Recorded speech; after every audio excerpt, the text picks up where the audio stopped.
So I am pleased to be here today. We've got a great panel for you. And again, this panel, I think, we're going to put some questions to them. We've got the Chicago Alderman Gilbert Villegas. We've got Courtney Jones, who is the president of the Dearborn Realtist Board. And we've got Steve Preston, who's the former HUD secretary, all joining us today. So guys, I don't know where, there you are. Please welcome me in joining my panel.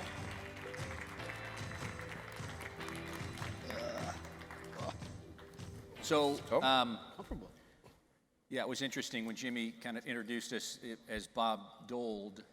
You know, I used to work for Bob Dole, too, which was great fun. So I used to travel around ahead doing some advance work for Senator Dole and for Secretary Kemp at the time, and who was running for vice president. And always there was great confusion. But so welcome to the panel as we talk about opportunity. And Alderman, I wanted to start with you as we look at the city of Chicago and specifically this area, which, again, huge opportunities. As the head and the chair of the Latino caucus, tell me about what is the things that are most exciting for you, things that you're working on right here in order to expand opportunity for the community. Well, thank you, Congressman.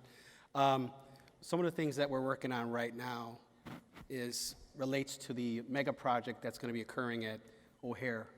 It's an $8.5 billion project, and what we're trying to accomplish there, prior to voting on the ordinance that allowed for that lease agreement to move forward, I teamed up with the Black Caucus to kind of make sure that we had some type of oversight committee in place, so that way on a quarterly basis we would find out where are some of the shortfalls, what opportunities are coming, so that way we can prepare our communities to participate on these types of projects, because they don't come around very often. And so as a result of our collaboration, we were able to move forward a ordinance that created this oversight committee. And as I mentioned, we'll be meeting on a quarterly basis to determine what are some of the opportunities for the community. And just so that the folks know, this is not something that's happened before in the past where you get the two different caucuses together. Am I correct in saying that? No. So if you can imagine, you have 50 aldermen, all type A personalities, and so trying to herd cats. And so one of the things that I've quickly found out that both caucuses, and really my caucus specifically, can agree on were jobs and contracts. And so as a result, we said, hey, there's a $8.5 billion infrastructure project that's moving forward. This is something that I think we can collaborate on. And as a result, in speaking with the chairman of the Black Caucus, we move forward with some legislation to put that oversight committee in place. How many jobs do you anticipate in something along these lines it would be success? So $8.5 billion over a 10-year period, you're talking upwards over 50,000 jobs. And I know in talking with Mr. Hicks earlier, who's right down here in front, talking about not only education, but talking about jobs. Courtney, housing is obviously a key component in this whole thing. Your background, and I'd like you to kind of just tell us a little bit more, because I'm not sure people know exactly what the board is that you're president of, but also your background not only in banking but in real estate. There is an enormous disparity between racial disparity in terms of home ownership, especially here in the Chicagoland area, but around the country. Can you talk about kind of why that's the case and kind of what we can be looking at to try to rectify some of those things? Yes, definitely. Well, let me first start with the National Association of Real Estate Brokers is the African American Real Estate Trade Association. The Dearborn Realtist Board that I'm blessed to be the current board president of is here in Illinois. And we've done a huge study around the state of housing in Black America. And what that study has shown is the housing ratios, if you will, is about 38% of Black home ownership rate versus a 72% non-Black and Latino home ownership rate across this country. And when we kind of look at this being the year of the 50th anniversary of fair housing, you know, the numbers are still rather similar to when they were 50 years ago. So even though we have more homeowners now, the home ownership rate still hasn't been able to reach great lengths as of yet. And as we dig into it, there's several components as coming out of the implosion of the housing market.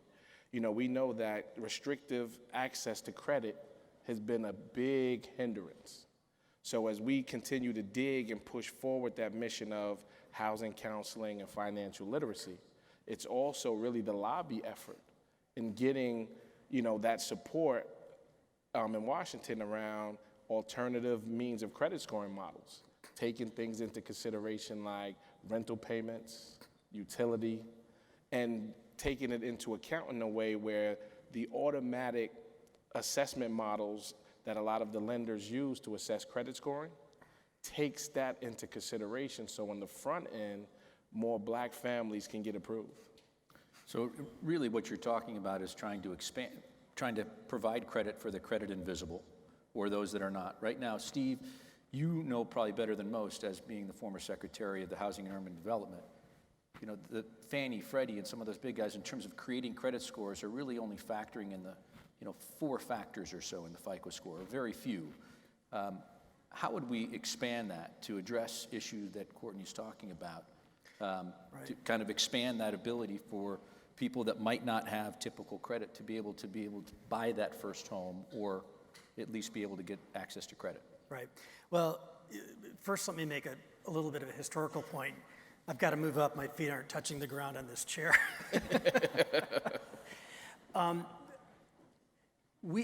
One of the misconceptions of the housing crisis was that a lot of people sort of at the low end of the economic scale were a problem. What we found is very different. People getting starter homes, people who were what we would call lower middle class but had a mortgage, were not the people who weren't paying their bills. Okay? They were people who went from a $400,000 home to an $800,000 home with a loan that they couldn't afford because it was, delayed interest, balloons at the end, or whatever. And so it's really important to completely dispel this misconception that people at a particular place in the economic spectrum can't afford a home. It's getting them in the right home with the right loan. And you're absolutely right. A lot of the credit scoring was done based on very simplistic models. I think in a world that's constantly striving for efficiency and throughput, that's what we've seen.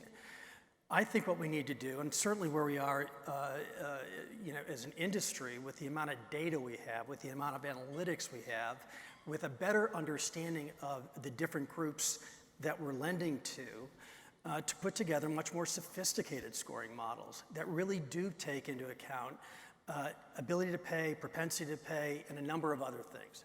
It's not a one-size-fits-all business. And it's also really important to take away the false narratives around who pay and who doesn't pay. Steve, I want to come back to you again. Coming from the perspective, obviously, former Secretary Jack Kemp believed homeownership was critical. Having sat in that role, understanding where we've come from the subprime, meltdown that happened to today, what would you advise the current administration about programs that you think are really working well, what we can be doing better? Because oftentimes getting rid of programs doesn't work, when really what we want to do is find out the programs that are working, invest more heavily in those types of programs. What would you recommend to the current administration about things that they should be looking to do? Right, so when these things happen, we get sort of a throw the baby out with the bathwater mentality a lot of times. When I was, many of you may not realize, FHA is part of HUD, right? FHA and Veterans Administration, a couple of other programs, I think are terrific vehicles to help people at the front end of getting their first home, maybe that don't have quite as much equity as some of the market desires, to get in there and to be able to afford it. So I'm actually an advocate for a group of people to be able to get that kind of support, right? And the federal government, historically, those loans have been administered with virtually no cost to the taxpayer, because the federal government can get that money cheaply and they don't look to make a profit.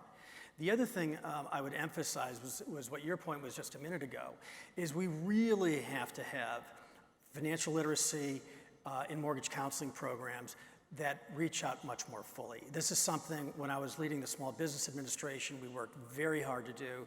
Later at HUD, we expanded it dramatically. And it's also important at the front end of the lending process to ensure that when people are coming in for that loan, that they understand what they're getting into. When you look at the mortgage crisis, the documentation requirements at the front end didn't require really much understanding. That's why we pushed very hard for RESPA reform. There wasn't really an ethos among the mortgage generators to sit down with people and really help them understand what they were getting into, what their accountabilities were, and whether they could afford it. And I really think when you think about just fundamental business ethics, it doesn't all have to be driven by the government, right? You have to have people in those jobs who are looking at those clients, who care about the people that they're serving, and are accountable to say, this is the decision you're making, this is how it's gonna work, and make sure that people have the tools and the ability to make those good decisions. And it has to be on both sides of the table. We've got one fan out there, Carol. Well done. Alderman, understanding government programs from a federal perspective, from a state and local perspective, obviously you're talking to people each and every day, part of your constituents, business owners and the like.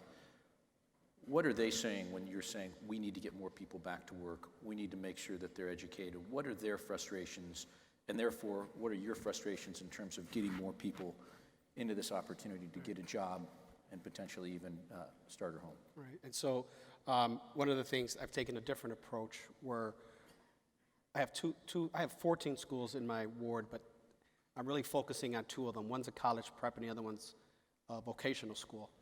And I know that the big push for the past decade has been that we want our kids to go to college. And so kids are thinking they're failing if they're not going to college, but the reality is that in the vocational school, in skills, there's huge opportunities there. And so as a result, what I've done with my vocational school is team up with People's Gas, with some of the building trades, because you're talking about careers, not jobs, but careers that could ultimately that will ultimately make more than college graduates, but also have the opportunity to lead to entrepreneurs, actually these folks with skilled trades actually becoming business owners.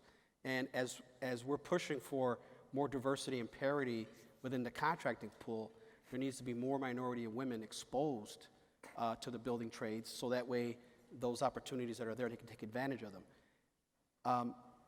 Right now, at one of the schools that I'm working with, the vocational schools, we're probably about a year out before the program goes live, but the opportunities there and the exposure of the construction industry to these young men and women would ultimately lead to them making a career, but also selfishly having folks that have the ability to purchase homes within my ward, and they're not having to graduate from high school and then immediately go into a low-paying job, or they go into the military or go to college, and they're not prepared for college.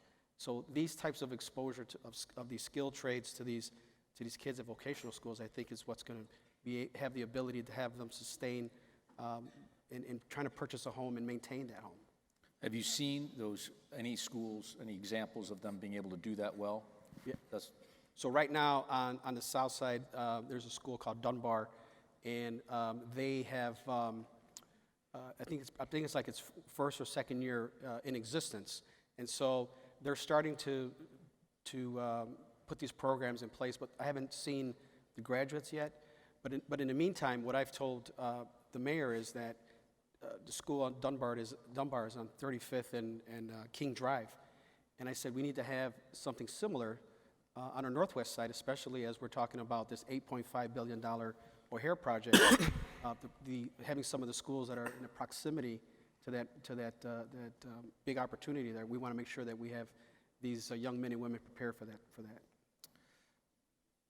Courtney, I don't know if you know, St. Martin de Porres is a school that basically puts a job model in place, meaning that the students, freshman, sophomore, junior, senior, all actually job share. And the company actually hires them in theory, and that defrays costs of the school. The advantage that they have is that they all of a sudden know what it's like to show up for work, have some responsibilities, and I believe have a huge leg up over other students because they've been in essence, corporate America, or at least in a job, and therefore have a leg up on summer jobs, and then therefore leg up on jobs coming as they get out of school. Have you seen in your experience where you're looking at those folks that are coming out of the workforce or out of school that are either ill-prepared or better prepared, and what is the difference between the two? Yes, actually, just piggybacking off of what the alderman just shared, and seeing the trades not in the schools, right? In an ideal world, it would be great for everybody to go to college, right? But what we're seeing, especially relative to the housing industry and how it relates to neighborhoods and holistic, sustainable neighborhoods, the more we have an infrastructure of our youth having access to careers and ownership through career.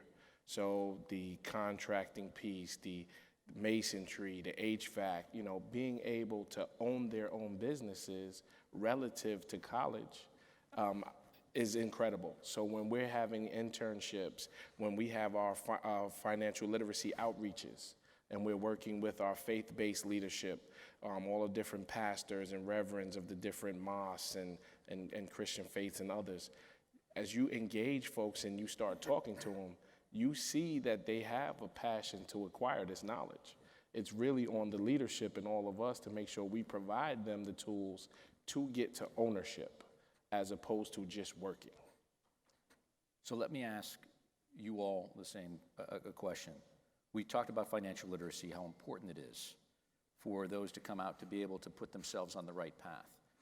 Who should be the one that's in charge of doing it, or who should we try to task? Because you can't have just the federal government say financial literacy is a good thing and we want people to do it. Should this, obviously we'd like it done in schools, but who else? What other organizations should we be tasking? Because this is going to be one that I think a lot of people have to deal with, and yet it doesn't happen. Go ahead. You know what? I'm about to jump on my jacket, so forgive me. Being in a real estate trade association, for us and pushing our 2 million and 5, our 2 million black homeowner initiative over the next 5 years, this is a key cornerstone for us. So we're starting with the focus of messaging from the top down. So we're looking at from the government support piece, pushing a message around home ownership is important, and we know coming out of the implosion that folks have this mindset that renting is safe and it's okay. So we want to continue pushing a message of encouraging home ownership. Then when we get into the financial literacy piece, you have several entities like NID Housing Counseling, the NAACP, Urban, like there's tons that do it. So what we're coaching is in every ward that it's critical for us to come together. Like we're even doing May 26th, we have our Wealth Building Day at Malcolm X, 10 to 4, bringing all of the different housing experts together to interface with the community, where we'll be going over the ABCs of purchasing. We'll be going over development, but with 6th to 12th graders, as well as our millennials and adults. Because we can't leave our 6th to 12th graders out. They haven't had damage credit. They don't have the different negative fears associated with owner. So if we get to them early now, they'll have the courage along with the working knowledge. Then we're gonna have a help desk for attorneys. So we have the struggle in Illinois around the property tax issue and loan modification struggles. We're telling folks come there. So without belaboring the question, I think it's a multi-layer, multifaceted approach of touching people at many different levels, whether it's school, whether it's the faith-based, whether it's our aldermanic and our governmental support, and as well as our GSEs with that messaging of encouraging home ownership, rewarding our lenders to say, is your purchaser housing counseled? Have they been through some form of financial literacy training before they purchase? And that just encourages folks to be more knowledgeable, and I think that speaks to what our former secretary, what he just mentioned. Yeah, so I think it's important as a starting point to acknowledge that people who are not financially literate, whether they're kids or people trying to start a new business or whatever, enter a situation with a certain amount of blindness, right? And there are all these issues that they're facing, that they just won't understand. And when you give them that literacy, it's like the world opens up to them. Things make sense in a completely different way. So I believe that every high school should be teaching their kids to be financially literate. I don't think any child should graduate high school in this country without a foundational level of financial literacy. You know what? You know, and they're there all day anyway, right? We got them. Generally, taking classes. we hope right, they're you there hope all day. they are. But then, there are certain access points, or there are certain decision points that people make where financial literacy is particularly critical. And we have to make sure that it is in place in those decision points. So one is mortgages, right? We were just talking about that. The other thing is I ran the Small Business Administration for a couple of years, and there is such enormous power in entrepreneurship in our country. We launched, when I was at SBA, we launched a program for almost nothing to bring support to inner city entrepreneurs who had an opportunity to form businesses, create jobs, bring capital to the city. We launched it in 10 cities. When the Obama administration came in, they expanded it. It's now in 60 cities. 80% of those businesses have grown, have added jobs. And what do? We brought them a higher level of financial literacy, a higher level of awareness on how to build businesses and how to build networks. But what we found in that process, in a foundation for that, was the fact that it wasn't, we were the federal government, but all we were doing is really bringing convening authority, and we were bringing some basic teaching programs. What we ended up doing is tapping into the local economic development office, tapping into the local technical assistance providers, tapping into the local banking network who would come. And what we realized is we really had the ability just to bring in all these resources that were already there. And they're out there, but we have to figure out how to bring those to the decision points, to the points where people need that development to get to that next stage, whether it's starting a business, getting out of school, getting a mortgage, because those are the places where they need the skills and they're most relevant. Yeah, I would say that I agree with the secretary that starting in high school, at least exposing them to that, I think it's very important. At the very local level with the alderman, as the alderman, we're the first line of defense for everything, so everyone comes to us for every issue. I even had one constituent tell me, "You need to tell Trump." And I was like, "Well, I'm an alderman, so I don't have his number." don't have his number? I don't have his number. You don't have his number, okay. His chief of staff can't even tell them stuff. Exactly. I'm not sure that you can. So they come to us for everything, and so in that vein, I work with some of the local partners because sometimes government just needs to get out the way, and if there's someone who's doing it already, a not-for-profit that's doing it, I usually send people to that organization so that way they can learn about financial literacy. And I've also held some financial literacy classes in my office, focusing on single women, veterans, et cetera. We've talked a bunch today about housing, how to get to ownership, financial literacy, but we're really putting the cart before the horse if we're not talking a little bit about work. Right? If they don't have a job, the chances of them being able to get a house are few and far between, not realistic. What are we doing in terms of work and jobs, and specifically as we look at either the number of high school dropouts that are out there, how do we kind of diminish that? Because if we look at just the Chicago Public Schools and the number of folks that are dropping out of high school, what happens to them 5 years, 10 years down the road? And that's something that, again, for success, we need to have more people graduating from high school with those skills that you both, all three of you have talked about in terms of making sure that they've got real-world skills. But how are we encouraging work? And Courtney, you and I talked the other day about recidivism and those that might have been incarcerated.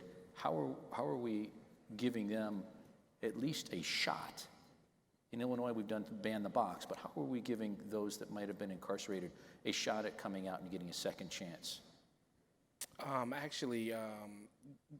Congressman Danny Davies spoke a little bit earlier, but one of the initiatives that he was a key driver of, and we've been pounding this, is licensure for all. So when you talk about workforce, one of the biggest things, in our licensure president, Craig Allison, is partnering with us at the Dearborn Realtors Board on May 26th to come out. When you have a background, okay, you apply for certain licensure, where you get a letter generated that if you're not an attorney, most folks couldn't even really understand the language. So what we are really coaching to is having folks come out, having the experts speak to what are the steps that if you have a background and you get that letter. It's not a denial. It's a process to where you have to go to the hearing, participate in the hearing, do some explanation. But those that attend the hearing, it's like an 88% that they get the license. So that allows us in the Black community, to be specific for a second, to have more folks not become more repeat offenders. Because now you're out, you might have had a blemish issue, could have been a DUI, could have been anything. But now you're at a position to where now that's not a hindrance to having a career. So that speaks to one aspect of workforce. The next piece is even with the affordable housing development component. When you have a lot of the different blighted and distressed properties in the Chicagoland area, well, we just finished partnering and delivering a receivership forfeiture training program where we're trying to empower those in the community to actually take on those properties. We have smaller folks who could now become scalable, where they can hire more people to be a part of the securitizing of a property, the boarding up, the landscaping, HVAC, you name it, answering to what our housing court leadership, like our Judge Leonard Murray and others who are trying to see these properties get back in the community, but having the community be the ones to work on those projects. So it's a few different touch points around not allowing our folks that have blemishes on their background feel like it's a dead-end situation and there is no hope to be able to be gainfully employed. And then as well as having more of an opportunity for folks in the community to work on projects that would normally not even go to them in the community. You know, this is one of these issues that I think for a lot of us just breaks our heart, right? And there are all sorts of, organizations in the city doing terrific work here, right? And if you look at, Dave Doig was up here a little earlier, what he didn't mention is he's got a lot of people who've come out of the penal system to do a lot of the redevelopment work that he does. And he works with Arnie Duncan and his people at Emerson to get some of them. We have a wonderful organization downtown called CARA that works with people, not just out of the penal system, but other people who've sort of fallen on hard times and are trying to get back into the workforce and really need a process, of helping them through their issues a little bit and teaching them how to go on an interview because,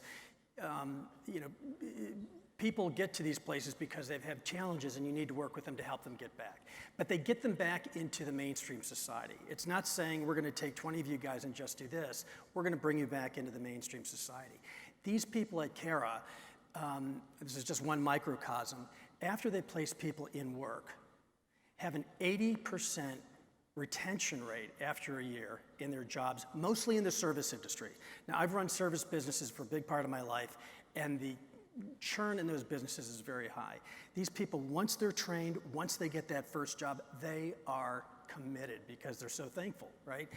And the state of Illinois is doing an entrepreneurship initiative with Sunshine Enterprises in the city where they're taking a number of people who are coming out of incarceration and teaching them how to be small business owners. So there are all sorts of different programs that wade into people's lives in ways that help them get to that next point that, in a way that's relevant to their need.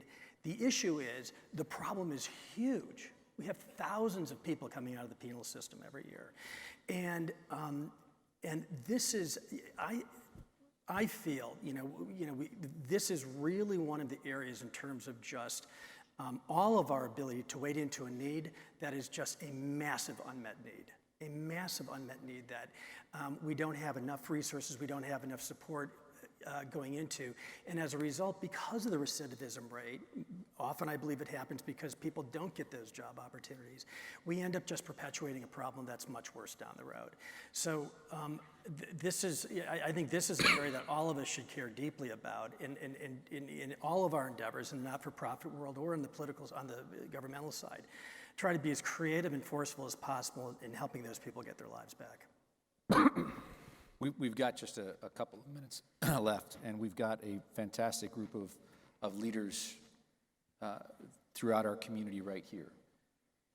I mean, again, one of the problems I see out there is there's so many people who are doing great work and don't know what the person next to them is doing. Don't know that there is somebody right next door that's helping that could, if you teamed up together, could really, make a bridge to really make a huge difference.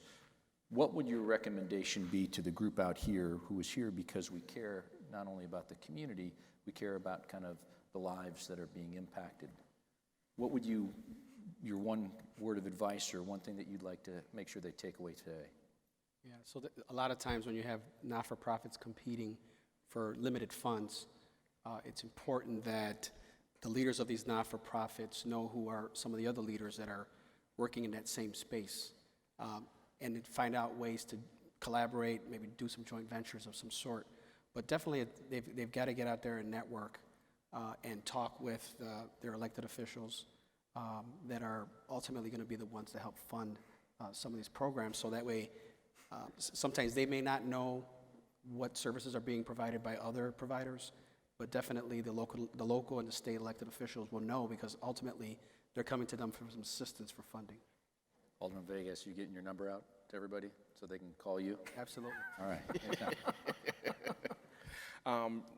Very along the same line, what I personally strongly believe in is partnership and collaboration.